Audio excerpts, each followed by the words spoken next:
જ્યાં ચાંદીપુરા વાયરસનો પ્રથમ શંકાસ્પદ કેસ સામે આવ્યો છે। ગોત્રી જીએમઈઆરએસ હોસ્પિટલમાં બાળક દાખલ કરાયું। ભાયલી વિસ્તારના 3 વર્ષના બાળકમાં લક્ષણો દેખાયા। બાળકના સેમ્પલ પૂના ગાંધીનગર લેબોરેટરીમાં મોકલવામાં આવ્યા છે। વાયરસ મુખ્યત્વે સેન્ડ ફ્લાય માખીથી ફેલાય છે। 15 વર્ષથી નાના બાળકો માટે આ વધુ જોખમી છે। તંત્ર દ્વારા હાલ સમગ્ર વિસ્તારમાં ફોગિંગની કાર્યવાહી શરૂ કરી દેવામાં આવી છે। તો હાલ રાજ્યમાં ઘણા એવા જિલ્લાઓ છે કે જ્યાં આ પ્રકારે જે ચાંદીપુરાના કેસીસ છે તે વધી રહ્યા છે। તે બાદ હવે વડોદરામાં પણ ચાંદીપુરાના કેસની એન્ટ્રી થઈ હોય તેવી ચર્ચા। વધુ વિગત સાથે મારી સાથે સંવાદદાતા હાર્દિક જોડાયા છે। હાર્દિક, આજે શંકાસ્પદ ચાંદીપુરાનો કેસ સામે આવ્યો છે, શું વિગત?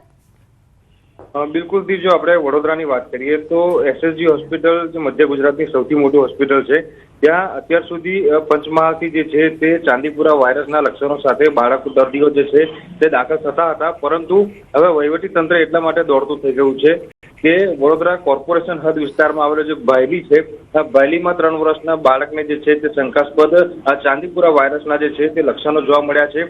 બાળકને અત્યારે ગોત્રી જીએમઈઆરએસ હોસ્પિટલ છે ત્યાં સારવાર આપવામાં આવી રહી છે।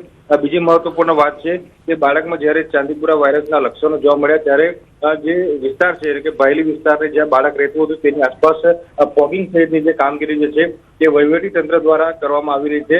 અને જે સેન્ડ ફ્લાય માખી હોય છે તેના થકી જે છે આ વાયરસ ફેલાતો હોય છે અને ખાસ કરીને જે કાચા મકાનો હોય છે ત્યાં આ માખી જે છે તે વસવાટ કરતી હોય છે, એટલે કાચા મકાનોની આસપાસ જે ફોગિંગની કાર્યવાહી છે તે કરવામાં આવી રહી છે અને બાળકના સેમ્પલ અત્યારે પૂના અને ગાંધીનગર મોકલવામાં આવ્યા છે। તેનો રિપોર્ટ આવ્યા બાદ જ એ ચાંદીપુરા જે વાયરસ છે તેની પુષ્ટિ થઈ શકશે।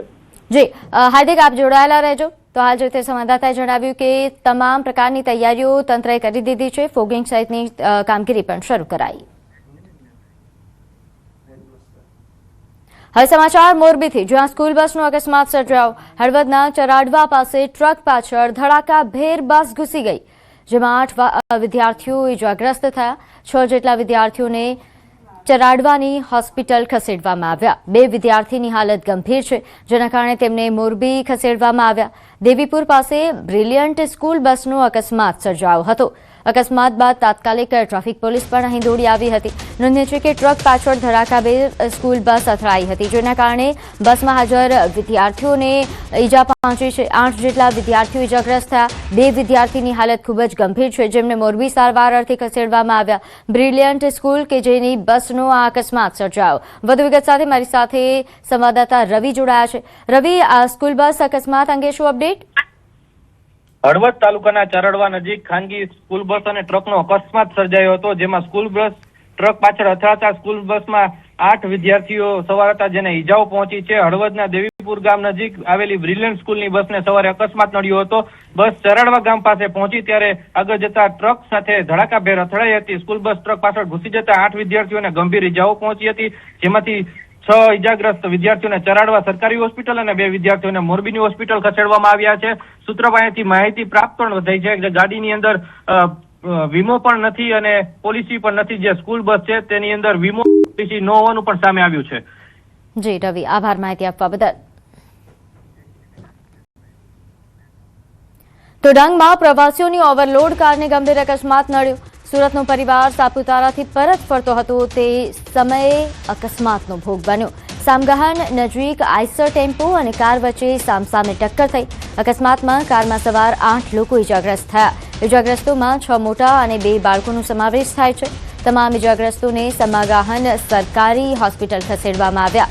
એક વ્યક્તિને ગંભીર ઇજા થતા આહવા હોસ્પિટલ રિફર કરાયા છે। પોલીસે ઘટના અંગે વધુ તપાસ હાથ ધરી છે। વાત કરીએ વડોદરાની, જ્યાં નબીરાઓ બેફામ બન્યા। નશાની હાલતમાં પૂરપાટ ઝડપે કાર હંકારી। નીલંબર સર્કલ પાસે આ બનાવ બન્યો, જ્યાં લોકોએ કાર આંતરી નબીરાને મેથી પાક ચખાડ્યો। કારમાંથી બિયરની ખાલી ટીન પણ મળી આવી છે। પોલીસે સ્થળ પરથી નબીરાની અટકાયત કરી। તો વડોદરામાં દિવસે ને દિવસે આ પ્રકારના બનાવો વધી રહ્યા છે। નબીરાઓ જે હવે બેફામ થઈ રહ્યા છે, પૂરપાટ ઝડપે કાર હંકારીને આ પ્રકારે જે ખોફ જમાવતા નબીરાઓ છે તેને લઈને ઘણા સવાલો ઉઠી રહ્યા છે। વધુ વિગત સાથે મારી સાથે સંવાદદાતા હાર્દિક જોડાયા છે। હાર્દિક, જે આ બેફામ નબીરાઓ છે તેમના સામે કેવા પ્રકારની કાર્યવાહી અને આ શું બનાવ બન્યો હતો?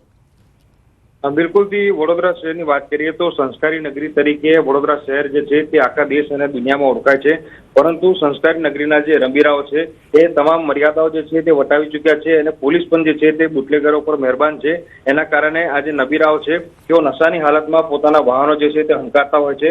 ગઈકાલે રાતની આ ઘટના છે નીલાંબર સર્કલ જે આવેલું છે ત્યાંથી એક કાર ચાલક જે છે તે પૂરપાટ ઝડપે પસાર થઈ રહ્યો હતો અને લગભગ 2 થી 3 વખત અકસ્માત થતા બચી ગયો હતો. એટલે જે અન્ય રાહદારીઓ છે, વાહન ચાલકો છે, તેમને શંકા પડી હતી. તેમના દ્વારા જે છે તે કારને આતરવામાં આવી હતી અને ત્યારબાદ તપાસ કરતા જે નવીરો છે તે નશાની હાલતમાં હોવાનું જણાઈ આવ્યું હતું અને કારમાંથી બિયરના ખાલી ટીન પણ મળી આવ્યા હતા, જેથી રોષે ભરાયેલા લોકોએ જે છે તે નબીરાને મેથી પાક ચખાડ્યો હતો. સ્થાનિક પોલીસને તેમજ જે પોલીસ કંટ્રોલ રૂમ છે તેને સમગ્ર મામલાની જાણ થતાં પોલીસ ઘટના સ્થળ પર પહોંચી હતી અને ટોળું જે છે તે વિખેર્યું હતું, સ્થિતિ પર કાબુ મેળવ્યો હતો અને ત્યારબાદ પોલીસ દ્વારા જે નબીરો છે તેની અટકાયત કરવામાં આવી છે. એટલે ચોક્કસ વાત છે કે નબીરાઓ જ્યારે આ રીતે નશાની હાલતમાં પોતાનું વાહન હંકારતા હોય છે ત્યારે સામાન્ય લોકોના જીવ જે છે તે જોખમમાં મુકાતા હોય છે. એટલે પોલીસે ખાસ કરીને બુટલેગરો પર અંકુશ રાખવાની જરૂર છે અને નબીરાઓને સબક શીખવાડવાની જરૂર છે. બિલકુલ, આભાર માહિતી આપવા બદલ.